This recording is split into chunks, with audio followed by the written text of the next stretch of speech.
right, we're here with another Zed Decoded. I'm here with Nathan and Max, two of Zed's co-founders. Say hi, fellas. What up? Hey, everyone. All right, so today we're talking about dynamic typing in Rust, which is not something you would necessarily normally associate with Rust, since Rust is a famously statically typed language, but it turns out it's actually useful in a couple of places. So why don't we kick things off by just sort of motivating, like, what is dynamic typing in Rust and why are we using it? Right. So, I think to discuss dynamic typing in Rust, we were talking before this, like, maybe just talking about, ultimately the problem dynamic typing is solving is the problem of getting polymorphic behavior in your program, right? So I want to write one piece of logic, and I want to reuse that logic to do things slightly differently in different circumstances. So it felt reasonable to say, before we talk about dynamic typing, what's sort of the more basic way of getting polymorphic behavior in a Rust program, and just briefly touch on generics by looking at a particular piece of Zed's code. It's a B-tree implementation that sort of undergirds all of the core text containers and different types of coordinate mapping layers that translate a point from kind of a point inside of a document that could be saved to disk to the screen with all the tab expansions and folds. All of that is undergirded by this B-tree implementation.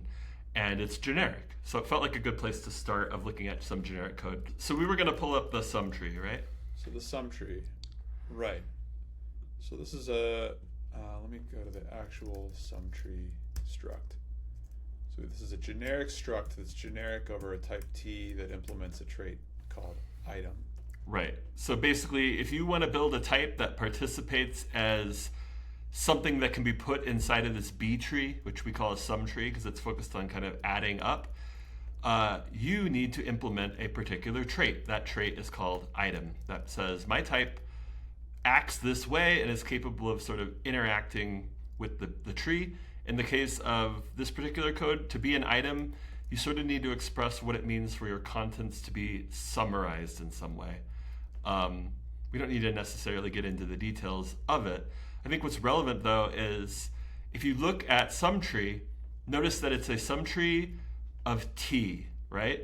Which means that anywhere you're going to use this sum tree, the genericness of the code sort of leaks out of it, and you need to actually say, no, I have a sum tree of this particular type. So here's an example. Here's a rope. This is one of our sum trees that we use that represents text. And so in this case, it's a sum tree of rope chunks, which have these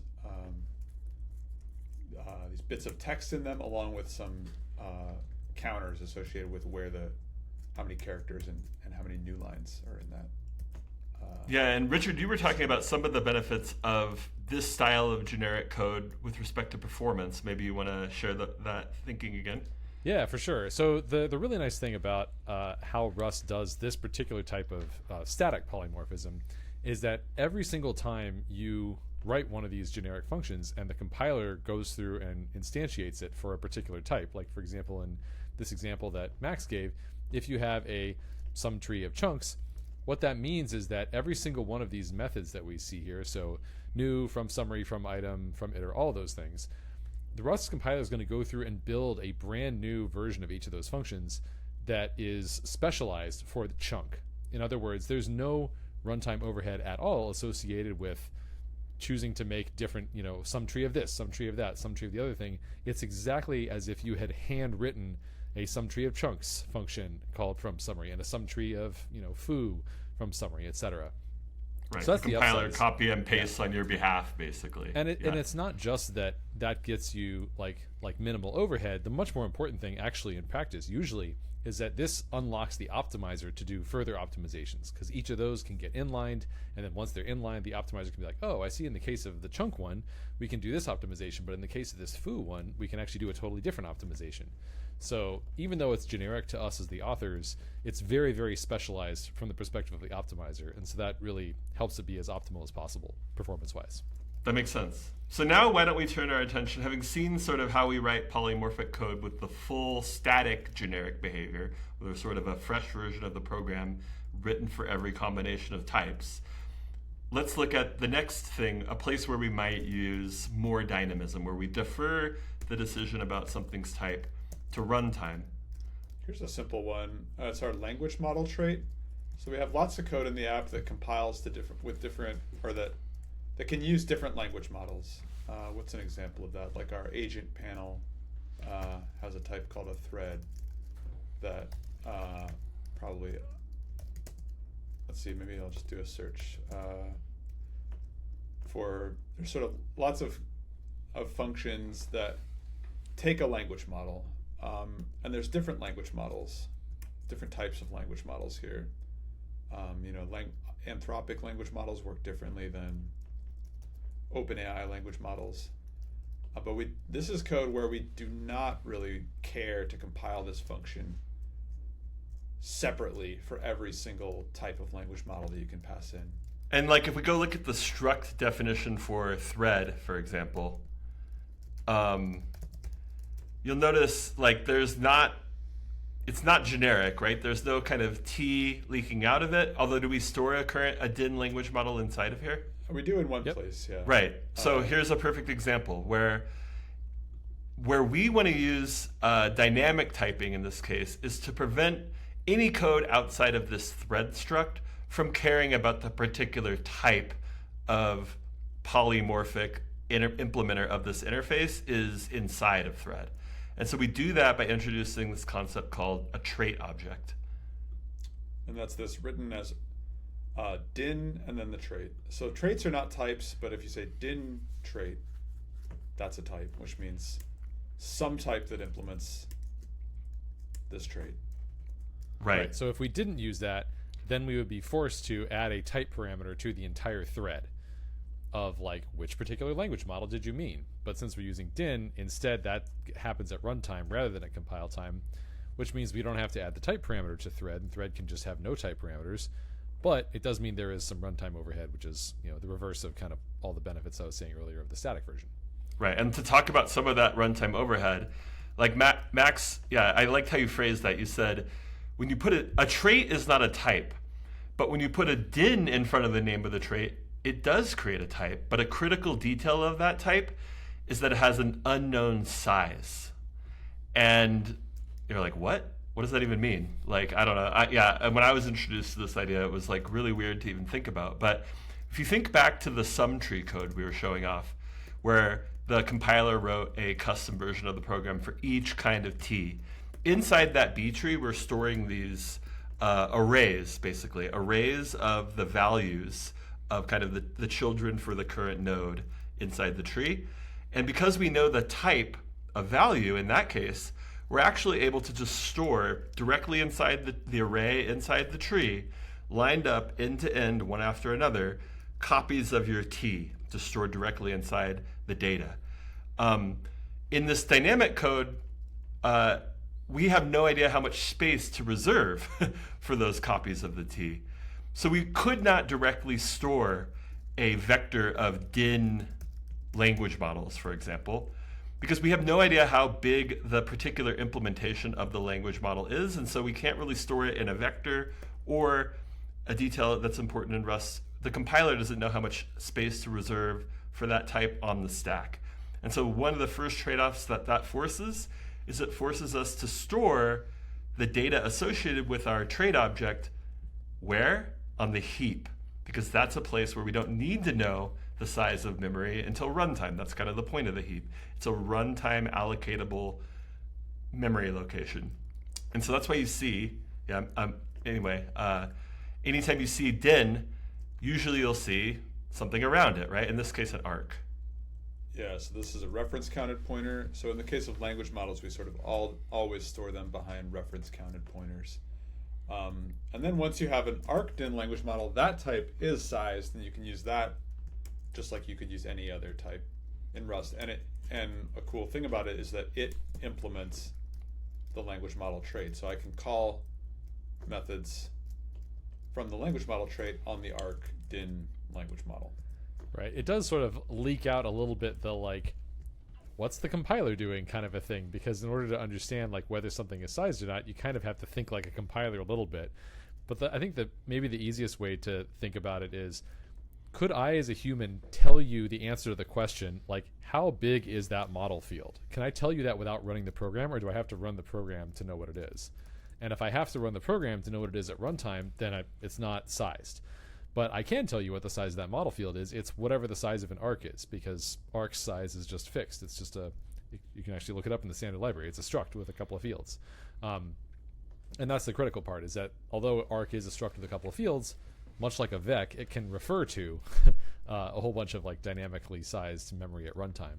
And I think the reason they picked that keyword name of din is because this is essentially what dynamically typed languages are doing all the time. Like, they don't have it being opt-in, they have it just pervasively. Whereas Rust is like, well, we support this, but you have to opt into it because it is less efficient than not doing it.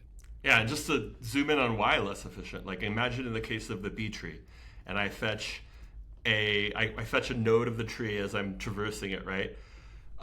Because of how we have it structured, they're all packed into an array. When I fetch one of the children of the node, I fetch them all, because that's just how modern CPUs are engineered, that when you touch a piece of memory, it pulls it into cache, you get a ton of locality. If I were to do that in JavaScript with normal JavaScript objects, for example, the array I would be pulling back is an array of pointers to objects. So I fetch it, and now I got to go chase down a bunch of pointers, which could be at random locations in memory and take a lot longer. And so it's this control over, do I know the size of this thing and exactly where the memory is, that gives a lot of the low-level performance advantage that Rust has, but it definitely raises the complexity ceiling a bit. Like if you look at, maybe is this a good time to start talking about what kind of traits, because not all traits can be turned into trait objects, right? Like we could look at language model. So this trait, an arc din t, you can call any of these methods on, right?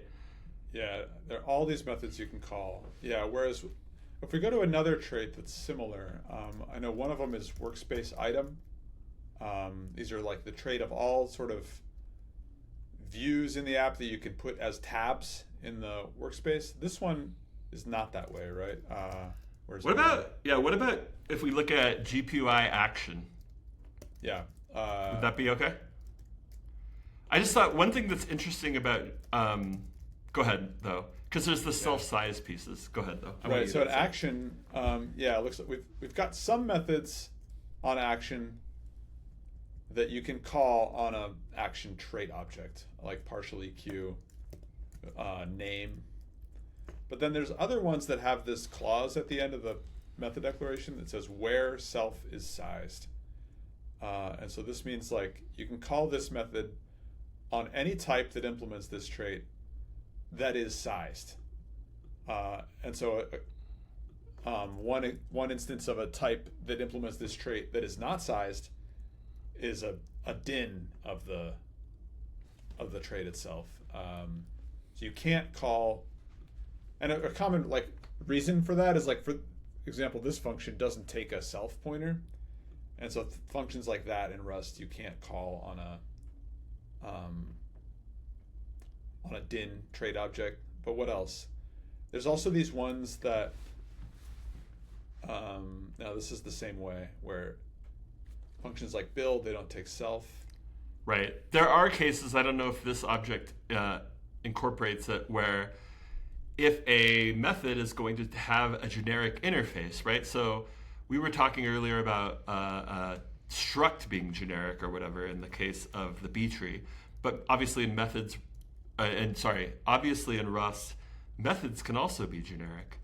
And if the method expresses a generic interface, it can't be part of the interface exposed by a trait object, because again, running this at runtime, we have no idea, like basically all that we have is this fat pointer that says there's some data over on the heap.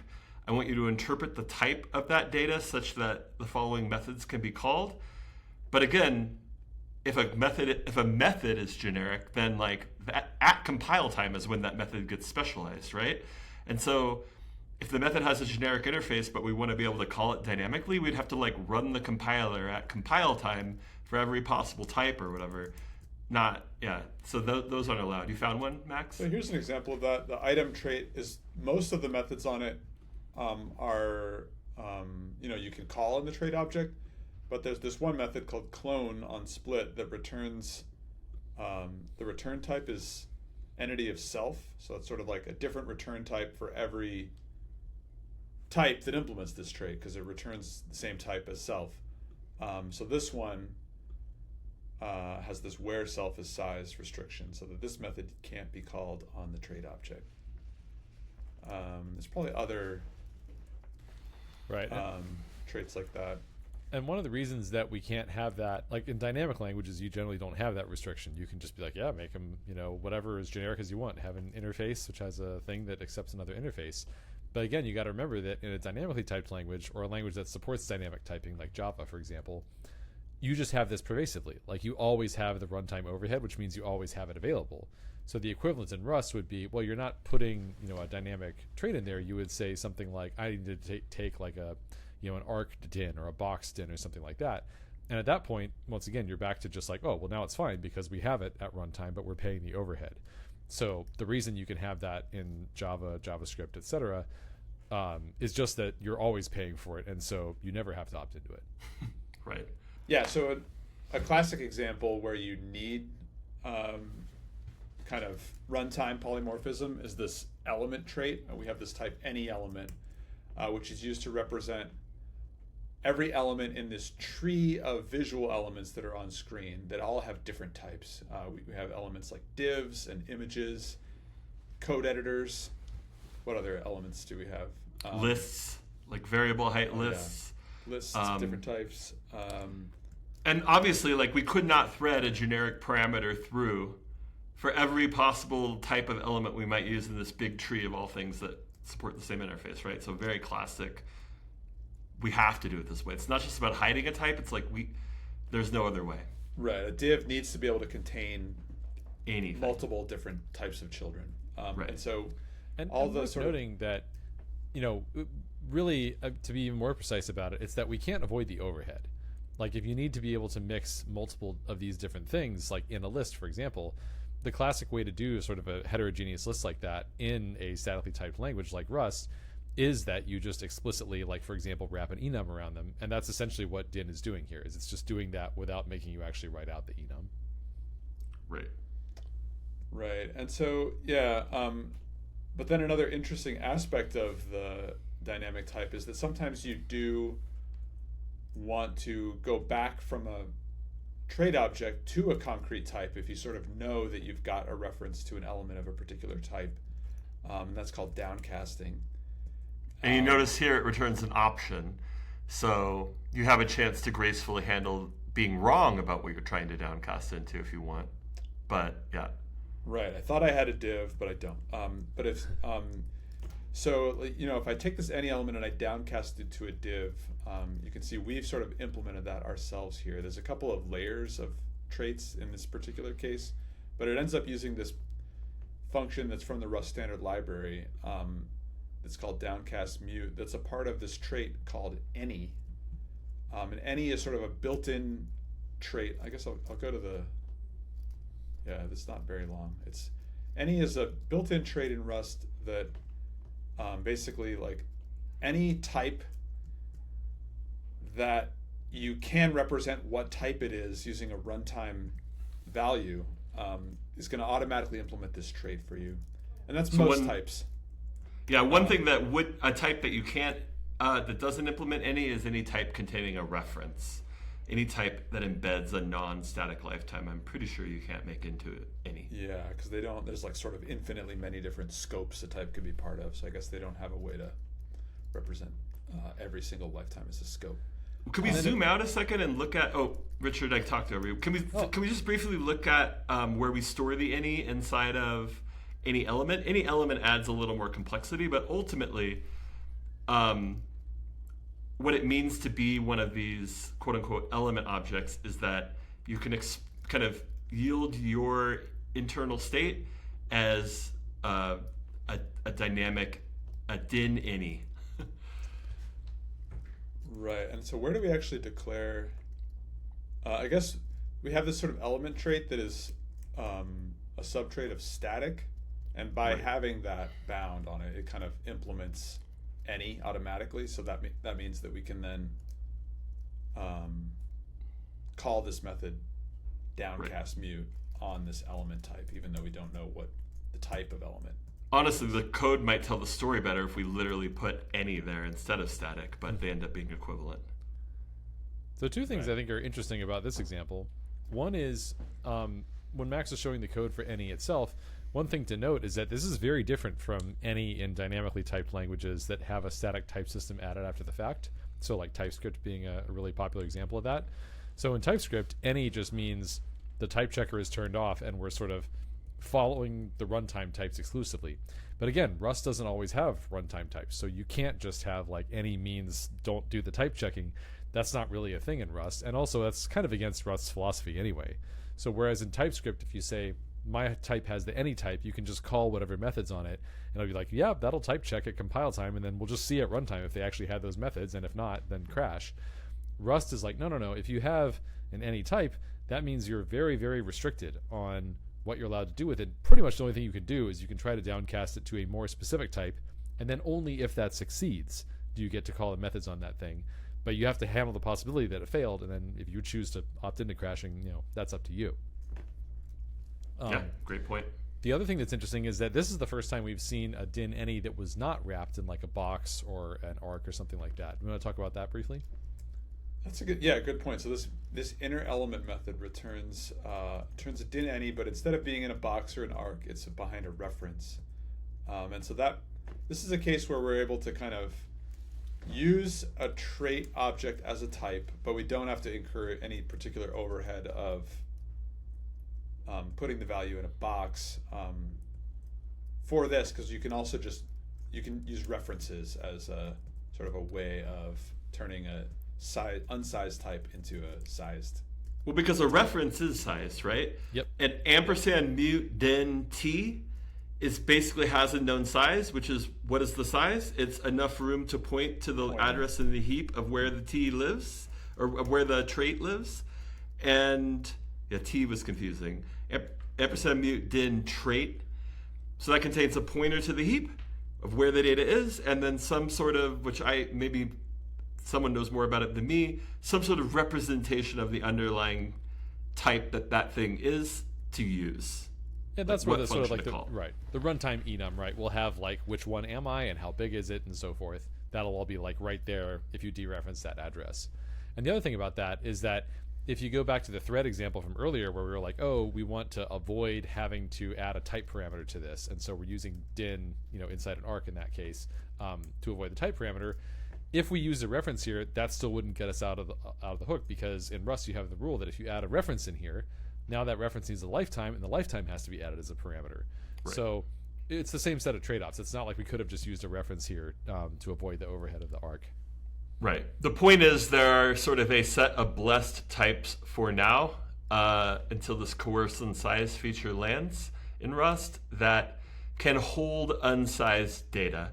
The smart pointer types, arc, RC, and box, obviously. It looks like maybe this arena library that we used did a little unsafe trickery to get it to work, interestingly enough, for that arena box din element or whatever. Where is that? But I think for sort of, without doing some pretty intense things, it's difficult to kind of create your own types right now that are like, foo, generic over din t.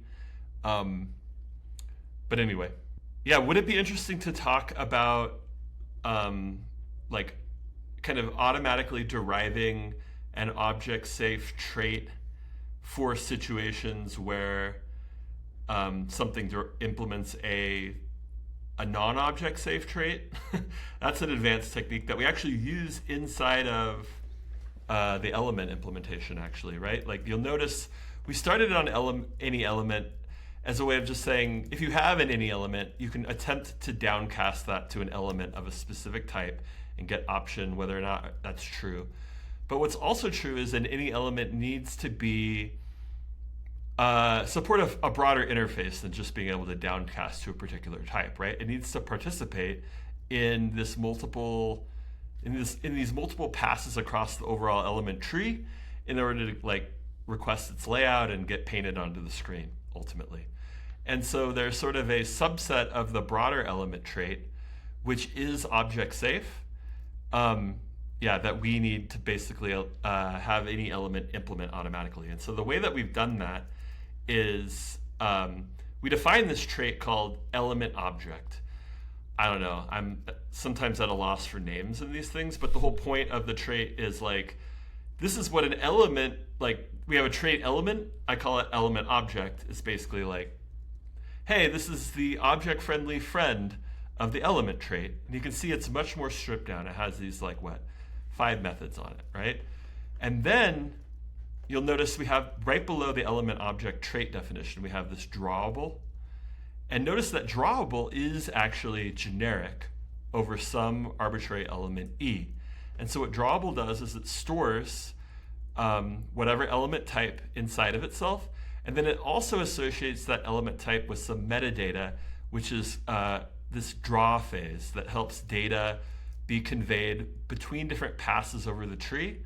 And so that is all like traditional generic code, right?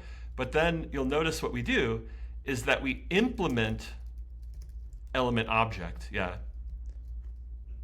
For all E. Exactly. So basically like for any E, for all E where E is element, we're going to implement these methods on drawable of E. Just kind of cool. There's like this extra layer in here. Sometimes we'll do it directly on the object itself, but then maybe that's a place where that where self-sized trick could also be used. Here's a case where, we want to sort of have this statically typed, drawable E, no dynamism at all, but then make that thing itself dynamic in some way. Yeah, and so they call this blanket impl, right? So all you have to implement is element to add a given type of element, and that'll automatically participate in this blanket impl, which says for any E that's an element, a drawable of E can be used as an element object. Yeah, so what is an item? An item in the case of workspace is basically something that can be inside of a pane, right, and associated with a tab. Something that plays with the workspace. Max? So here's the implementation of item for editor. Some other examples are project search is an item. And so these things, they all have different ways of rendering a tab.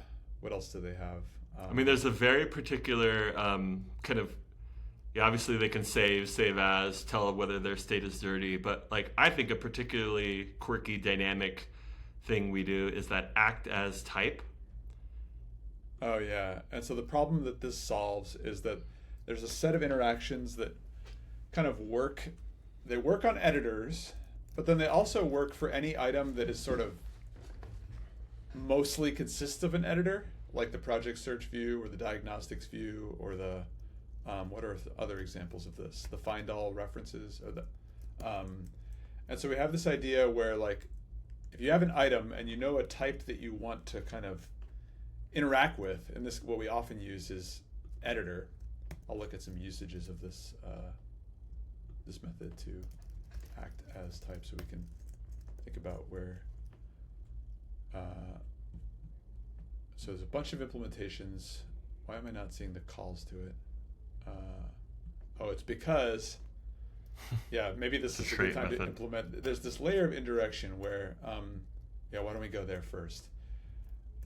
So the way that we store all these kind of views in Zed is with this type that's part of our UI framework, GPUI. It's called entity. So here's the entity. An entity is our sort of smart pointer type in GPUI for wrapping an arbitrary struct and doing reference counting for that struct that kind of interacts with the rest of the app.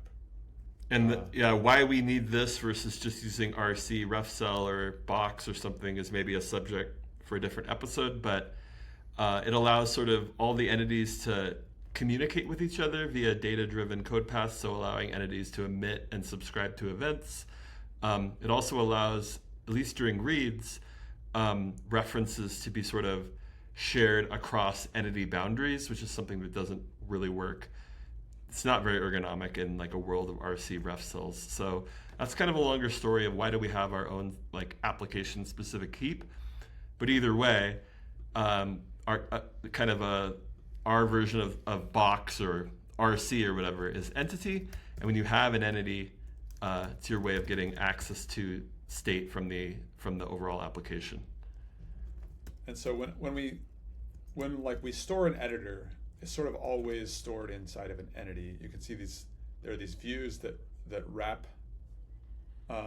editor, and they store an entity of editor, and that imposes a little bit of additional complexity when we want to use a trait object, because like we said before, there's sort of a limited set of types that you can put around a din trait.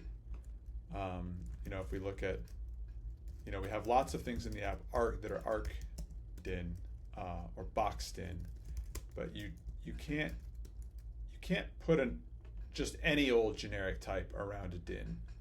It sort of has to have certain properties, and entity doesn't work with that. And so when we want to have a type that's stored as an entity, implement a certain trait, and then we want to represent it as a dynamic object of that trait, we kind of need to create a wrapper trait. And so in this case with item, that wrapper trait is called what? Item handle?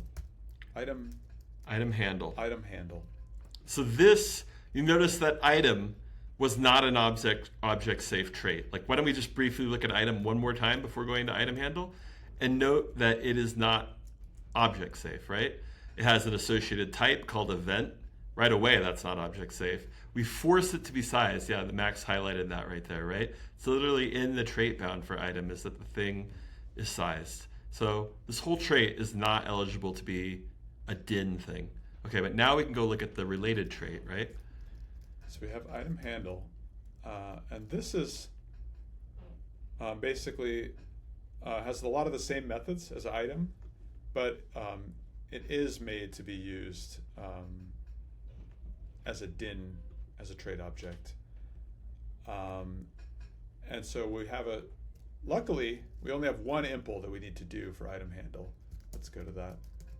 And it's another one of these blanket impls here. Impl for any t that's item handle for entity of t. Again, so there's that same pattern of like a generic wrapper object, right? The entity of t is what we implemented on, even though the trait, like the non-object safe trait, is actually required of the underlying t. So it's like if you're creating an item, you implement the item trait, and then you if you have an entity of that item, it automatically implements the item handle trait, and that's the trait that we often let's show where we use it. So that's why I was earlier going to look for calls to this method called, what was the method? We were talking about act as. Oh yeah, now we come back to that. So let's go to act as type. So now, so like before, when I looked for references to act as type, I didn't see a lot of them, but that was because I was on item. But if I go to the item handle trait, so item handle act as. That's a bit different. That's on impl din. Oh, it's got a sort of a convenience wrapper. Right. This is what we're going to see a lot of calls to, so I'll find references to this. Yeah, we should maybe briefly explain what impl din is. Yeah, I mean, yeah, why did we do this way again? It's because it's basically a way of getting a generic, right? Because the problem with the item handle trait, right, is that it's object safe, right? But look at act as. Look at that method on 599. Is that method object safe? No, because generic. It takes a generic parameter, right? But yeah, I think it took us a while to learn this. The reality is that like you can still impl a generic method on an unsized type. Yeah, and so that's what we have to do in this case, where like if you have a box din or arc din, RC din item handle, maybe the RC din item, the item handle trait doesn't implement this particular generic method, but you could still like implement on the dynamic unsized type itself and get the same effect.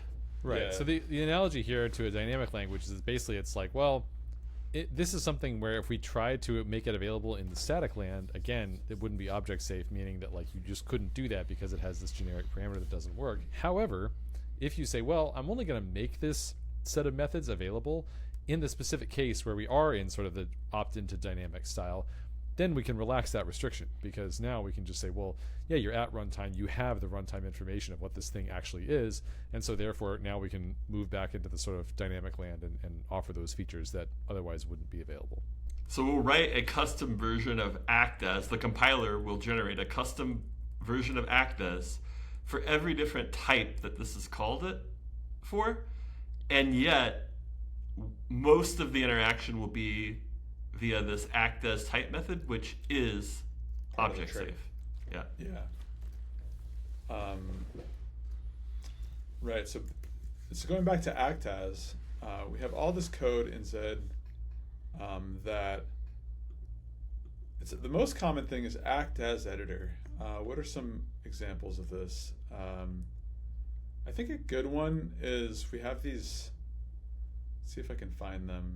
They're kind of views that go in the status bar that tell you what line your cursor is on, things of that nature that are sort of, they work on editors, but they also work on other views that contain an editor.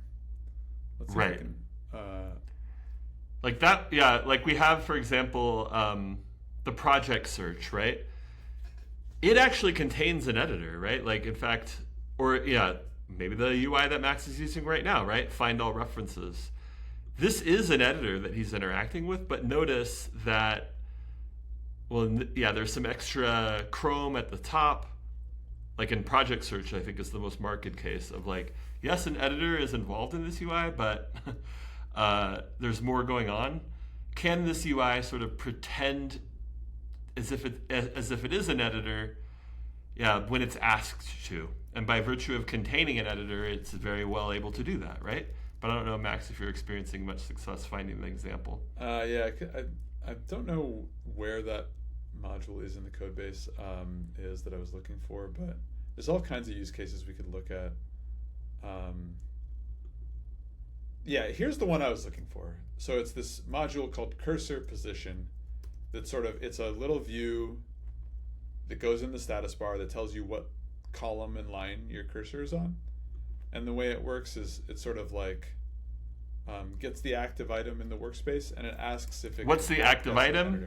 Active item is like the most recently interacted with tab, essentially, right?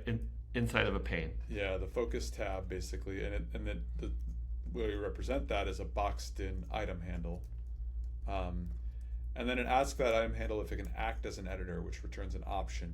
And so, if the thing can act as an editor, then we sort of, in this case, there's sort of a click action that can open up the go-to line modal for that editor. So anyway, that's sort of this kind of combination of like generic code, that compile time generic code, where we're asking if an act as an editor, with runtime polymorphic code, which is this item handle value. It probably is about as complex as it gets. Yeah. I did see one more example that we hadn't talked about in those search results. Max, can you bring up an example of din fn? Oh yeah, we use that a lot. Yeah, let me just sort of. I just saw it when you were scrolling through. Din fn. Yeah, we use din fn heavily because what's great about what's great about a function is like a function can literally be anything, right? Like you can pass a closure in and just it's Turing complete. You can do whatever you want and you can capture whatever data you want inside of the closure, right? All that's really powerful. What's even more powerful is saying, I have some ball of code that came from somewhere. I'm gonna package it all up with this very clear object safe interface and let you call it. Yeah, so maybe we can find a good example. Yes, so many examples. While you're looking for that, so a brief explanation on why you need din fn, or I guess why fn is a trait and why you would need it din, is that, like Nathan said, one of the things that Rust functions can have is captures. They can be closures. And the thing about captures is that if you can imagine, like, let's say I have an if conditional, and in each branch, I want to return a different function that captures something different. Well, those captures could be different sizes. One branch, like the if branch, could capture something that's like some gigantic struct, and then the else branch could capture something that's just like tiny. So how does Rust decide, well, which capture size do I use here?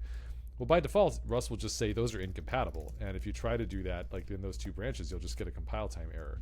But if you opt into saying, okay, well, I'm just going to like put these on the heap and like box it or arc it or something like that, then you can use this whole dynamic typing type system to say, okay, the size of the capture is not statically knowable because it depends on which branch of the if you take, but it's okay because we're going to heap allocate it, or we're going to have a reference to it or something like that, and that makes it so that it is statically knowable, like the pointer to that capture. So that sort of is why dynamically typed languages, generally speaking, will have closures where it's like, yeah, you can just stick a function in anything and there's no problem.